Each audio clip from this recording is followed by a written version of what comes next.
Mořská bouře. Vždy mne fascinuje.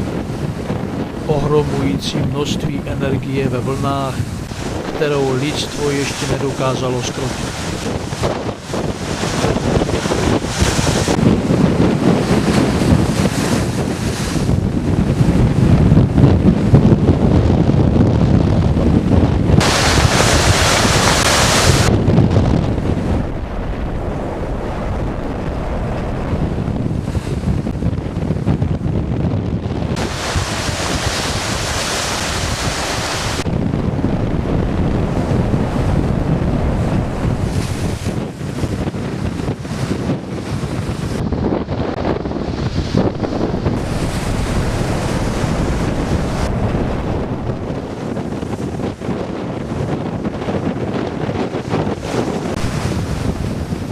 V běhu bouře se nesnažte lovit ani vyhledávat potravu.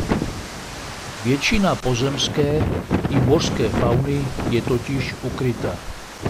Tento čas je dobré využít především na odpočinek a na čerpání nových sil.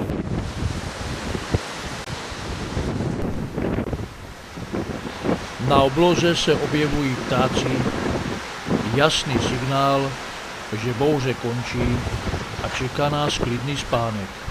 Zvířata jsou lépe vybavená smysly než člověk a dokážou předvídat změnu počasí daleko lépe než my. Dokážou vycítit bouři, zemětřesení, tsunami a další přírodní katastrofické jevy a proto je záhodno je sledovat a následovat. Jednou jsem v Alpách v podhůří nakrmil ptáka, který mne pak doprovázel na vrchol a pod vrcholem začal létat prudce kolem a písklavými vzkřeky mne varoval. Pak odletěl. Obloha byla jasná a nic nenasvědčovalo změně počasí.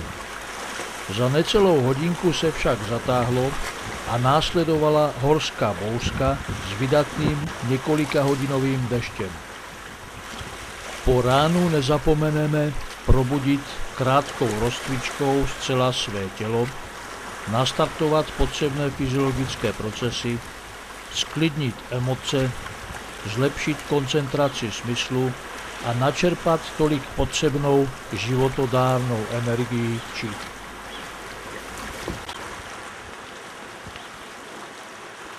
Nejdříve se pořádně rozhlédni a prozkoumej prostředí lokality, ve které se nacházíš. Kde jsou ptáci, tam můžete nalézt vejce. Všechny druhy ptáků jsou jedlé. V nouzi nepohrdneme ani kočkou.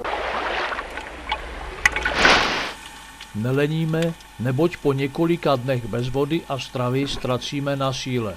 V moři nalezneme mimo lovící kajky také hejna ryb. V moři je potřebné šetřit síly, odhadované vzdálenosti násobit 2, při zpětném proudu plavat podél břehu a uvědomit si, že mořské vlny se opakují po 7, vždy zesilují.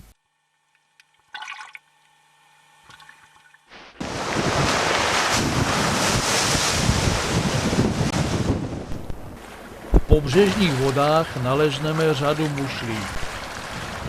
Musíme si uvědomit, že v přírodě při přežití spotřebujeme více jídla než v běžném životě, neboť často vykonáváme náročnější pohyb a namáhavou práci.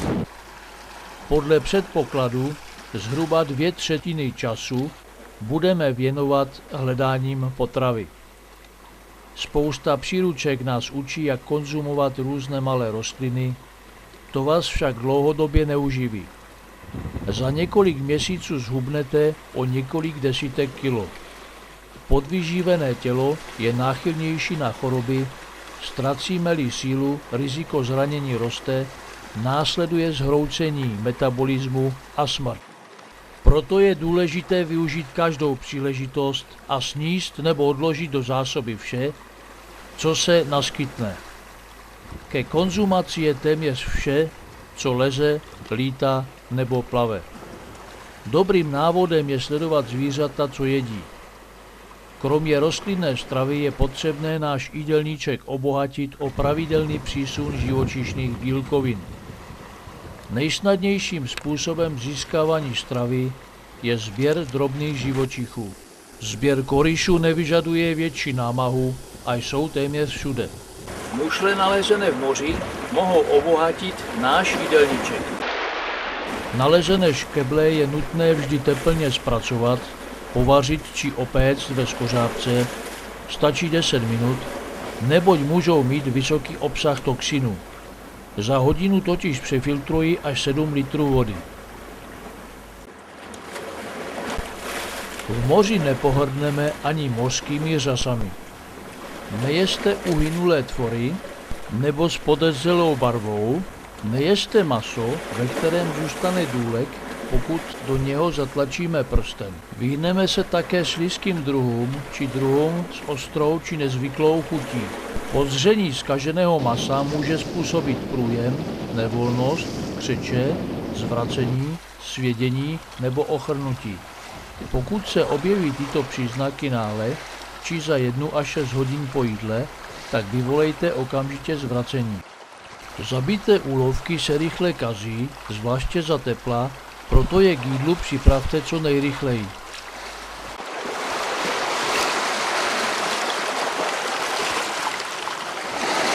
Tak jaké to je? Jako bych říkal, hnedlik namočený v rybím oleji.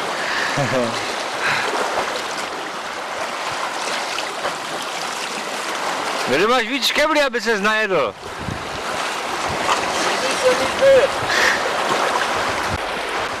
Tolik potřebnou sůl, kterou ztracíme při námaze po cenu, můžeme získat z mořské vody od paření nebo také ze zvířecí krve.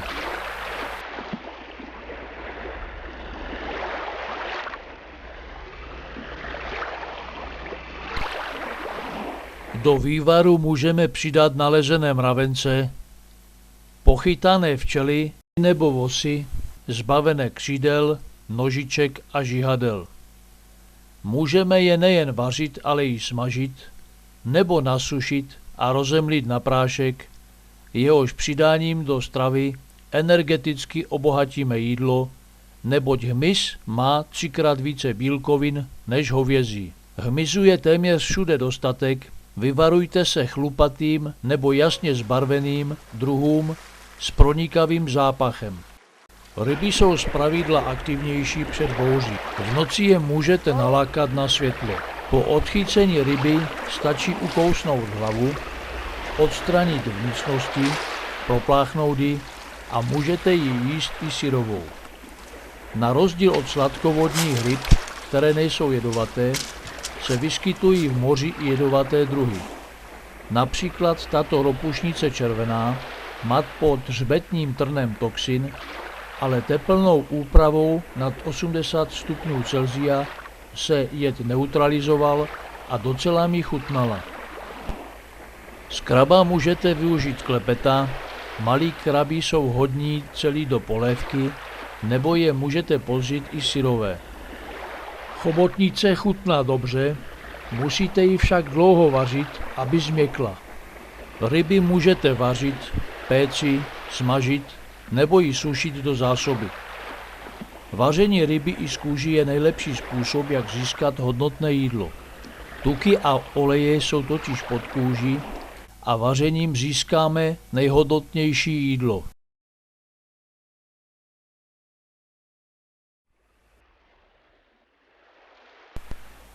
V noci často narazíme na ježka, tento se pohybuje asi 60 metrů od mořské hladiny. Prozradí ho hlasité zvuky, které zřetelně uslyšíte v tiché noci i na větší vzdálenost. Pokud narazíte na staršího ježka, tak ho povařte déle, neboť i po hodinovém vaření bude tvrdý. Vyhněte se přenášečům nemocí, jako jsou klíšťata, mouchy, komáři a pavouci. Většina hmyzu se může konzumovat v syrovém stavu, brouci a kobylky, kteří mají tvrdší skořepinu, povařte, mohou mít parazity.